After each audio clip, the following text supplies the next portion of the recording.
Welcome to V8 Nation, talking all things motorsport with Rick Kelly and Paul Dumbrell. Rico, how you doing?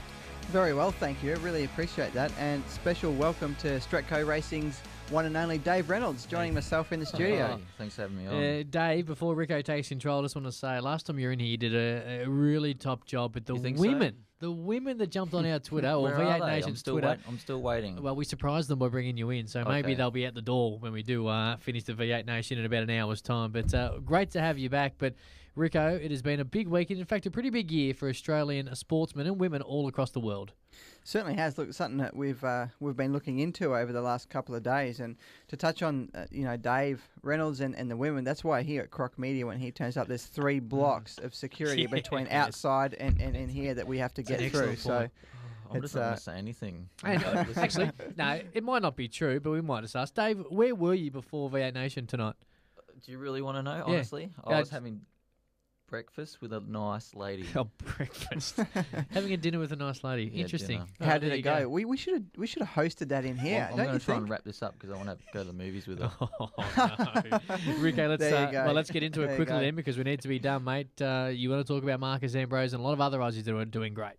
Yeah, look, we've been thinking about and chatting about here on V8 Nation how many Australian representatives we've got in world motorsport all over the place. And obviously, in a lot of sports, you go from cycling to Cadel Evans, who's just won the Tour de France, which is the world's biggest sporting event. Or I don't know if we can actually claim that. It definitely is one of the biggest sporting events across the world. And the first time an Aussie's taken it out. Oldest rider in 88 years, I think, as well. So 88 years. massive performer there. We've certainly got some great talent in other forms of sport around the world, from swimming to pole vault, all sorts of bits and pieces. But in motorsport specifically, we have got probably, I think, the best representation that we've ever had. Now, you go to NASCAR, Marcus Ambrose; Indy, Will Power; Ryan Briscoe; Formula One, we've got 2 now, Mark Webber, Daniel Ricciardo; Rally, Chris Atkinson; MotoGP, Casey Stoner; World Superbikes, Troy Corser, and another gent in there as well. Chad Reed in motocross. Now, looking at the motocross from last weekend, there's about 3 or 4, I think there's actually 3 Aussies in the top 10 American motocross standings. So, I mean, that's pretty damn good. There was the only Americans apart from the Aussies that were in there. So, great job over there for those guys. Obviously, Robbie Madison, freestyle motocross and X-Fighters around the world. You've got David Brabham in FIA GT1, Molly Taylor World Rally, and Nick Cassidy British Formula 4, John Martin Super League Formula, and James Davison in American Sports Cars. So we have well and truly got, I think, the motorsport around the world sewn up with great representation from here. And not only guys over there racing, but doing an absolutely great job, obviously winning races from Formula One to IndyCar. So pretty spectacular. Dave, why are you here in Australia? Did you ever think about going overseas? I mean, you're a younger bloke. It's the same question I get asked. Why are you here? Why aren't you racing Formula One? Is that still something that you can do? How did you pick your path into V8 supercars, and was it always a bit of a interest for you to go overseas? Yeah, initially it was when I won the Formula 4 championship. We sort of had a look at Formula 3 and stuff like that overseas, but we then realised how much it costs to do one season of that. It was like £600,000 back then, and we had a small group of people trying to find that money in my hometown in Albury, but it's just way too expensive to even think of the idea. So then we did Carrera Cup. I had a good opportunity with Bob Jane T-Marts back then and Rod Jane, and it sort of just progressed from there. And then I got involved with you at the HSV dealer team in 2006, and it sort of snowballed from then. And here you are. Here I am driving the Stratco car for your fine team. And in V8 Nation, doesn't get any bigger than this, I don't think. Bigger than this. This is the pinnacle. But it's spectacular. Like the list that you look at here in front of me with these guys there's no other forms of motorsport, I don't think, that are of that calibre around the world that we don't have great representation in. And it's all pretty new. Obviously, Mark Webber's been in F1s now for a few years. Will Power, Ryan Briscoe for a few years. Marcus for a few years. So I guess if you wind the clock back 5, maybe 6 years ago, we wouldn't have had... anywhere near this, no way. No, I don't think so. I don't think you would have had many Aussies outside Australia in motorsport. You always get faced with that massive decision. Okay, You know, are you going to try and go to V8 Supercars, which is a pinnacle of motorsport here in Australia, or are you going to pack up your stuff and go to Europe or go to America? Take the big risk. And take the big risk. It's a Exactly, big Dave. risk. And you need financial backing from companies in Australia, and you need to dead set start from the ground level in Europe again. And obviously there's been a lot of gutsy guys from Australia that have made that decision, go overseas. And you know what? Back here in Oz, you don't get a lot of exposure until you actually are in the categories and you don't really need it anymore. So I mean, we need to get behind not only these guys, but the younger guys that are making that decision right now. Hey, you know, put their hand up. Let's go overseas and give it a crack. I mean, so you have Herald's son, Sunday, I think it was, on the front cover, Cadell Evans, our hero. What about 2 months ago? He was not on the front cover. He wasn't our hero then. We need to get behind them, I think, before they get to this level and support them. Just speaking about Cadell Evans, I believe you've met him, Dave, and had lunch with him. Tell us a little bit about that, because we love him now. We want to know more about him. Yeah, no, he's actually a really nice guy. Exactly how he's on TV is how he's in real life. And I met him at a John Bow driving day doing some driver training. He was doing a sort of like TV piece with Lotus back in 2007, I think, when he first finished second. Mm-hmm. Yeah, he seemed like a really nice guy. I was just talking to about, you know, the training he does. He called me crazy, and he had a bit of a laugh at me, to be fair. So he summed you up very quickly. Yeah.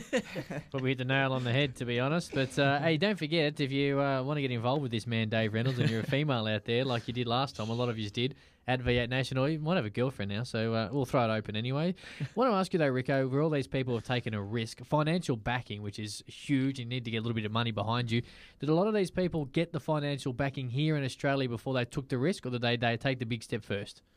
I guess it's a little bit different for every case you look at here. Marcus Ambrose, obviously very successful Australian touring or V8 supercar driver, won back-to-back championships, and then he made a very gutsy decision at the start of the 2005 championship to go overseas, and he hadn't.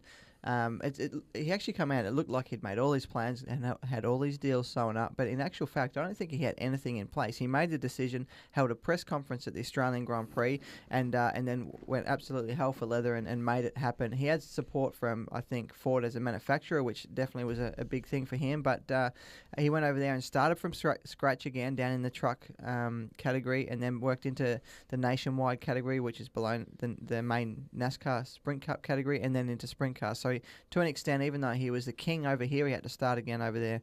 Mark Webber, again, he left here, I think, after Formula Ford and took the long, hard road of working his way up. So I think, you know, it's different for every category. A lot of the guys are actually finding themselves quite successful here in Australia before they head over there, but at the same time, there's been a lot of guys head over there, I think, with companies behind them that are funding their drives, and then it snowballs from there. And there's a bit of a platform in motorsport. It's almost, I think, up to 40 or 50%, where if you get a company, say for example McDonald's, go, okay, we're going to back this youngster. I don't think they've ever backed anyone in motorsport in particular, but just as an example, they would send the youngster over there, pay for whatever the agreement was, 2 or 3 years in motorsport, and then if that youngster becomes someone successful and turns into an F1 champion, they take 50% of his income or 40% of his income for years and years and years. So they'll get their money back tenfold, millions and millions of dollars. So it's a bit of a risk. That's when it pays off, exactly. There's not many people that are going to make it, so it's like going to the TAB, absolutely, with a blindfold on and picking a horse and hoping it wins, you know, and putting all your money behind it. So it's hard to tell if someone's got talent until you put them in the car and see. I mean, we knew Dave back in, a good example is Dave Reynolds. We knew him back in...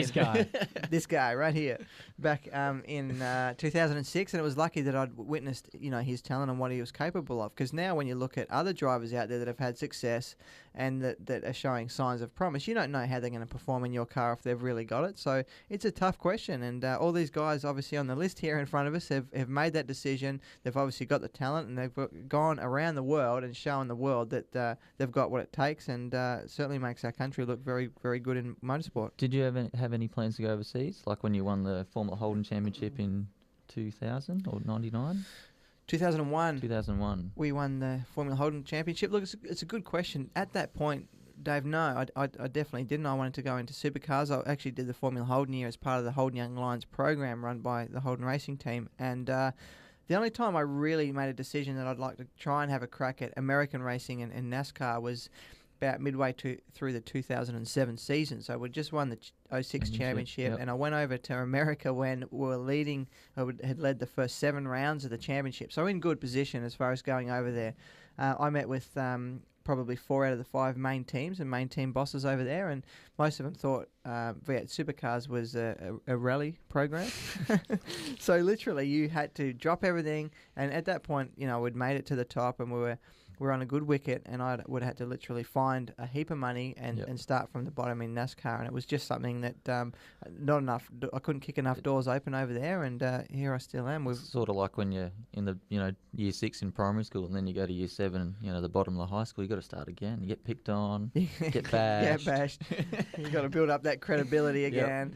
Hey, Martin Rhodes is going to join us very shortly, Dave. He's the director behind Shannon Supercar Showdown that Rick Kelly has just debuted last week, looking like a great show. I heard a little rumour, though, that every time there was a fully catered event for the TV show, you seem to rock up. Any truth to that rumour? Partially true. Partially true. I'm always there for a free feed. Everyone knows that. V8. And when it was our own Adrian Broom cooking. And there was 3 female contestants in the show, so it was hard to keep young Dave away from But when both they the got food. eliminated, where did I go? Probably to their place. At V8 Nation, if you'd like to get involved via Twitter, V8Nation at crocmedia.com. This is V8 Nation with Rick Kelly and Paul Dumbrell.